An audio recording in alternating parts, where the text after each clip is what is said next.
Number one എന്ന് പറഞ്ഞ് കിടക്കുന്നവർക്ക് ഇതുപോലെ അറിയുമോ? ആൾക്കാർക്ക് നമ്പർ 1 നമ്പർ 3 ഒന്നും ഒരു പ്രശ്നമില്ല, കാര്യങ്ങൾ അവിടെ നടക്കണമെന്ന് മാത്രമേ ഉള്ളൂ. നമ്മൾ നമ്പരൊന്നും ഇടണ്ട. ആലപ്പുഴ ആരോഗ്യം അത്ര നല്ലതല്ല. മെഡിക്കൽ കോളേജ് ഉണ്ട്, അത് പറഞ്ഞാൽ വീണ ജോർജൊക്കെ പറഞ്ഞു ദയവായി എഴുതരുത്. വീണ ജോർജ് അല്ല മെഡിക്കൽ കോളേജ്, അതിന് മുമ്പോട്ട് മെഡിക്കൽ കോളേജ് ഉണ്ട്. അവർ 5 വർഷത്തേക്ക് വന്നൊരു മന്ത്രിയാണ്. അടുത്ത തവണ അവരാവുകയില്ല എന്നൊന്നും ഇപ്പോൾ നമുക്ക് പറയാൻ പറ്റില്ല. പരീക്ഷകളെ പറ്റി വ്യക്തതയില്ല. എപ്പോഴാണ് ചോദ്യപേപ്പർ കാണാതെ പോകുന്നതെന്ന് ആർക്കും അറിയില്ല.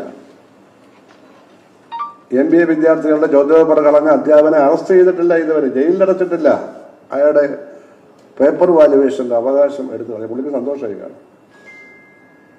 കാരണം വാല്യുവേഷൻ നടന്ന അധ്യാപകർ വല്ലതും തയ്യാറല്ല, അവർക്ക് വേണ്ടെന്ന് പറയുന്നത്. ആളെ അറസ്റ്റ് ചെയ്യണ്ടേ? ഏറ്റവും ഗുരുതരമായ കുറ്റമല്ലേ? എവിടെ നോക്കിയാലും പോലീസ് അപ്പം മയക്കുമരുന്ന് കിട്ടുക